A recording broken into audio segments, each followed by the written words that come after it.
Anaya's Cartoon TV।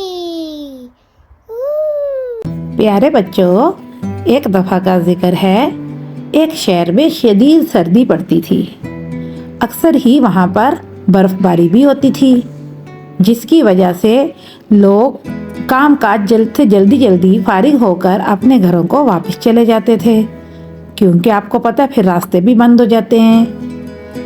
एक शख्स गांव से रोज़ शहर जाकर चीज़ें बेचा करता था, और जब वो वहाँ से फारिग होता तो फिर वो अपने गांव को वापस जाता।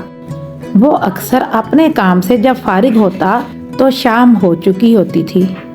वो इस शदीद सर्दी में जब शाम को अपने घर की तरफ यानी अपने गांव जा रहा होता था तो कोई भी बंदा उस वक़्त उसे नज़र नहीं आता था, कोई भी इंसान, क्योंकि सब लोग सर्दी की वजह से अपने घरों में होते थे।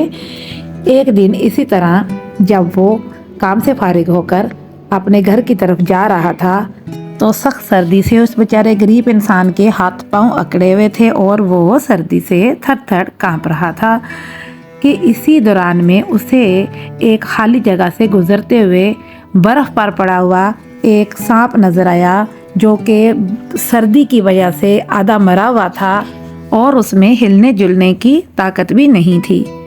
उस आदमी को सांप पर रहम आ गया। वो उसके पास गया, उसे उठाया, लेकिन वो हिल नहीं रहा था। उसने सोचा मैं इसको अपने घर ले जाता हूँ, इसको थोड़ा सा कुछ दूध शुद्ध पिलाऊंगा और इसके बाद मैं इसे आग के पास रखूँगा ताकि ये इसको गर्माइश मिल जाए। इस तरह वो इसे अपने घर ले गया और उसको आग के पास रख दिया।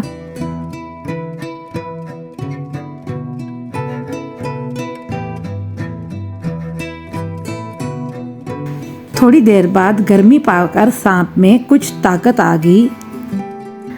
जब उसके बच्चों ने देखा तो वो बहुत खुश हुए और वो उससे खेलने के लिए उसके पास आ गए। लेकिन सांप ने जब बच्चों को अपने करीब देखा तो ज़ोर से फुनकार मारी और उनको काटने के लिए उनकी तरफ लपका। उतनी देर में उस आदमी की नज़र उस पर पड़ गई। जब उसने देखा कि सांप बच्चों की तरफ लपक रहा है और उनको काटने को दौड़ रहा है तो वो जल्दी से वहाँ पहुँच गया और उससे बहुत बड़ा गुस्सा आया और उसने सांप को मार दिया। वो गुस्से से बोला, मैं तुझे सर्दी से बचाने के लिए अपने घर लाया, दूध पिलाया, इसका बदला तूने ये दिया कि मेरे ही बच्चों को काटने को दौड़ रहा है। और इस तरह वो उसको मारकर दूर जहाँ से लाया था उसी जगह पर फेंक आया। सच ही कहते हैं ना, बुरों के साथ कभी नेकी नहीं करनी चाहिए, क्योंकि जो बुरा इंसान जब बुरी चीज़ होती है उसकी नेचर कभी नहीं बदलती, वो हमेशा बुरा ही रहता है। तो देखा बच्चों, आपको इससे सबक हासिल हुआ कि हमें भी किसी बहुत बुरे इंसान के साथ नेकी करने की ज़रूरत नहीं है।